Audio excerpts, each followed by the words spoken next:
Friends, welcome to cooking drink channel. இன்றைக்கி நம்ம சேனலில் ஒரு சூப்பரான வாழைக்காய் கிரேவி தாங்க பார்க்க போகிறோம். இது டிஃபன் ஐட்டம் எல்லாத்துக்குமே சூப்பராக இருக்குங்க. ஃபஸ்ட்டு ஒரு பாத்திரம் எடுத்துக்கோங்க. தேவையான அளவு எண்ணெய் ஊற்றிட்டு கொஞ்சமாக கடுகு, ஜீரகம் நல்லா வெடிச்சோடனே ஒரு பல் பூண்டு, அதை தட்டியோ இல்லை குட்டி குட்டியாக கட் பண்ணியோ போட்டுக்கோங்க. பாருங்கள், பூண்டு நல்லா பொரிஞ்சிருச்சு. இப்போ இதில் ஒரு பெரிய வெங்காயம், அதையும் நல்லா குட்டி குட்டியாக கட் பண்ணி போட்டிருக்கேன். இது கொஞ்சம் பெரிய சைஸ்னால் ஒரு வெங்காயம் போட்டிருக்கேன். சின்ன சைஸாக இருந்தால் நீங்கள் 2 போட்டுக்கோங்க. வாழைக்காய் ஒரு வாழைக்காய் எடுத்திருக்கேங்க. கொஞ்சமாக கருவேப்பிலை போட்டு இது எல்லாத்தையும் நல்லா வதக்கி விட்ருங்க. இது எல்லா சாப்பாடுக்குமே சூப்பராக இருக்குங்க. ரசம் கூட, சாப்பாடு கூட பிசைஞ்சு சாப்பிட்லாம். இட்லி, தோசை, சப்பாத்திக்கெலாம் செம்ம டேஸ்ட்டாக இருக்கும். கண்டிப்பாக நீங்கள் ட்ரை பண்ணி பாருங்கள். இது ஒரு பச்சை மிளகா, அது 2ஆக கீறி போட்டிருக்கேன். ஒரு தக்காளி, அதையும் போட்டு நல்லா வதக்கி விட்ருங்க. நாட்டு தக்காளி எடுத்திருக்கேன். நான் மசாலா பொடி சேர்க்கறதுனால பச்சை மிளகா ஒரு பச்சை மிளகா போட்டிருக்கேங்க. நீங்கள் காரம் ஜாஸ்தி சாப்பிடுவீங்க அப்படின்னா 2 பச்சை மிளகா கூட போட்டுக்கோங்க. இது பாருங்கள், வாழைக்காவை நல்லா தோல் சீவிட்டு இந்த மாதிரி குட்டி குட்டியாக கட் பண்ணி போட்டுக்கோங்க. கட் பண்ணி நல்லா தண்ணியில் போட்டுருங்க, இல்லாட்ட கருப்பாகிரும். பாருங்கள், இந்த சைஸில் நான் கட் பண்ணியிருக்கேன். இப்போ இந்த வாழைக்காய் எல்லாத்தையுமே சேர்த்துடலாம். தக்காளி ரொம்ப வதங்கணும்னு அவசியம் இல்லை, ஏன்னா காய் வேகும்போது தக்காளி வதங்கிடும். இப்போ காய் எல்லாத்தையுமே நம்ம சேர்த்துக்கிடலாம். நல்லா தண்ணி வடிச்சிட்டு அப்படியே சேர்த்துக்கோங்க. பாருங்கள், எல்லாத்தையுமே சேர்த்தாச்சு. கொஞ்சோண்டு மட்டும் கிடந்துச்சு. நான் இன்றைக்கி சப்பாத்திக்கு தாங்க செஞ்சுருக்கேன். சப்பாத்திக்கெலாம் அது சூப்பராக இருக்கும். எப்போவும் வைக்கிற உருளைக்கிழங்கு குருமா அந்த மாதிரி வைக்கிறதுக்கு இந்த மாதிரி டிஃப்ரெண்ட்டாகவும் செஞ்சு கொடுங்க. தேவையான அளவு உப்பு போட்டு இதை நல்லா வதக்கி விட்டுலாங்க.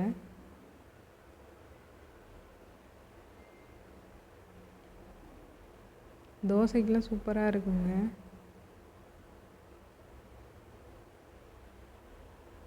எப்போவும் வாழைக்காய் வாங்கினா நம்ம என்ன பண்ணுவோம், ஃப்ரை பண்ணுவோம், இல்லை குழம்பு வைப்போம். அந்த மாதிரி பண்ணுறதுக்கு இந்த மாதிரி செஞ்சு பாருங்கள்.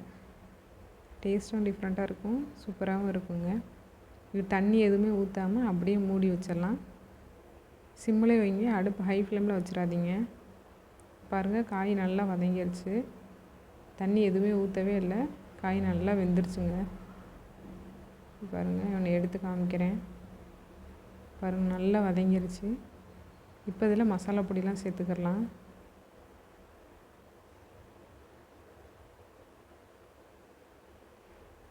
கால் ஸ்பூன் மஞ்சள் தூள் போட்டுக்கோங்க.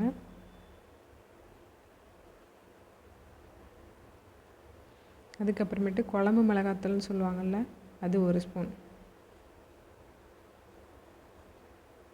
அதுக்கப்புறமேட்டு மல்லித்தூள் 1 ஸ்பூன். ஏன்னா பச்சை மிளகா வேறு போட்டிருக்கோம், அதனால் காரம் ஜாஸ்தியாக இருந்துச்சுன்னா சாப்பிட முடியாது. அதனால தான் இந்த அளவு போட்டிருக்கேன். நீங்கள் காரம் ரொம்ப சாப்பிடுவீங்க அப்படின்னா அதுக்கு தகுந்தாப்பில் மசாலா பொடி ஜாஸ்தி பண்ணிக்கோங்க. இது போட்டு நல்லா வதக்கி விட்றலாங்க. இப்போ வரைக்கும் எதுவுமே தண்ணியே ஊற்றவே இல்லை. ஏன்னா அடுப்பை நல்லா சிம்மிலே வச்சுருங்க. நான் மசாலா பொடி வேறு போட்டிருக்கோம்ல, அதனால். இப்போ இதில் தண்ணி சேர்த்துக்கிடலாம். காய் முங்குற அளவுக்கு மட்டும் தண்ணி ஊற்றிக்கோங்க. ஒரே டைமில் ஊற்றிடக்கூடாது, பார்த்துட்டு ஊற்றிக்கோங்க.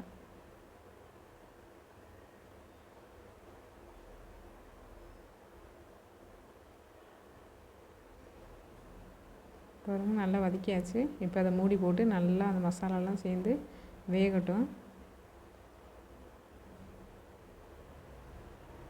பாருங்கள், நல்லா கொஞ்சோண்டு தண்ணி ஊற்றிருந்தேங்க, அது எடுக்கிறதுக்கு மறந்துட்டேன், வீடியோ எடுக்கிறதுக்கு.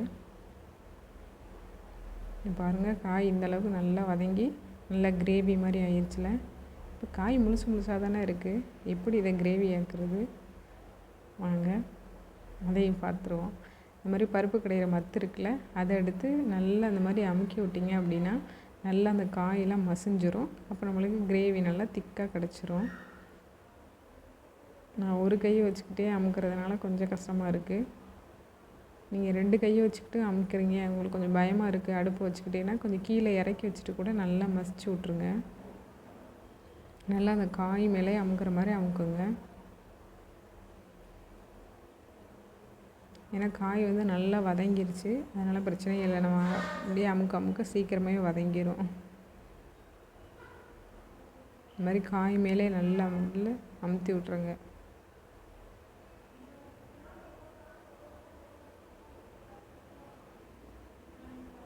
நான் வேறு எதுவுமே சேர்க்கலைங்க. நம்ம வீட்டில் இருக்கிற சிம்பிளான மிளகாத்தூள், மல்லித்தூள், வெங்காயம், தக்காளி, வாழைக்காய் இருக்குங்கிறதுனால ஒரே ஒரு வாழைக்காய் போட்டிருக்கேன். இது மாதிரி ட்ரை பண்ணி பாருங்கள். ரொம்பவே டிஃப்ரெண்ட்டாகவும் இருக்கும். டேஸ்ட்டு சொல்லவே தேவையில்லைங்க. இட்லிக்கெலாம் செம்ம காம்பினேஷனாக இருக்கும். சட்னி அந்த மாதிரி வைக்கிறதுக்கு இந்த மாதிரி ட்ரை பண்ணி பார்த்தீங்கன்னா சூப்பராக இருக்கும்.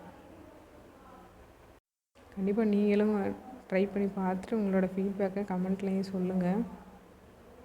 பாருங்கள், காய் ஓரளவுக்கு நல்லாவே மசிஞ்சுக்கிட்டே இருக்குது. அந்த தயிர் கடையும்ல அந்த மத்து இருந்தாலும் அதை வச்சும் கூட மசிச்சு விடுங்க.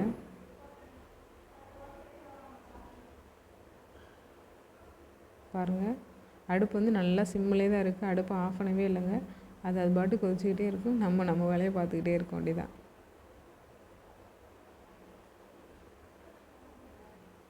நல்லா இதே மாதிரி வதக்கி விட்ருங்க. அவ்வளோதாங்க, அவ்வளோதான். 2 நிமிஷம்தான். அது நல்லா காய் வதங்கி இருக்கிறதுனால சீக்கிரமே நல்லா மசிஞ்சிரும். இப்போ பாருங்கள் கிரேவி எவ்வளோ திக்காக கிடச்சிருக்கு அப்படின்னு. இது வந்து ஒரு வாழைக்காங்க. ஒரு வாழைக்காய்க்கு இந்த அளவுக்கு கிடச்சிருக்கு. இப்போ 2 வாழைக்காய்னா இன்னும் நிறையா இருக்கும். உங்கள் வீட்டில் இருக்கிறவங்களுக்கு தகுந்தாப்புல நீங்கள் வந்து கிரேவி வந்து அதிகப்படுத்திக்கோங்க. இப்போ அடுப்பை ஆஃப் பண்ணிடலாம். கண்டிப்பாக நீங்களும் ட்ரை பண்ணி பாருங்கள். பார்த்துட்டு உங்களோட ஃபீட்பேக்கை கமெண்ட்டில் சொல்லுங்கள். இது வந்து எல்லாத்துக்குமே சூப்பராக இருக்குங்க. சப்பாத்தி, இட்லி, தோசை எல்லாத்துக்குமே செம்ம டேஸ்ட்டாக இருக்கும். ட்ரை பண்ணி பார்த்துட்டு உங்களோட ஃபீட்பேக்கை கமெண்ட்டில் சொல்லுங்கள். கண்டிப்பாக நம்ம சேனலை சப்போர்ட்டும் சப்ஸ்கிரைப் பண்ணுங்கள். பாய்.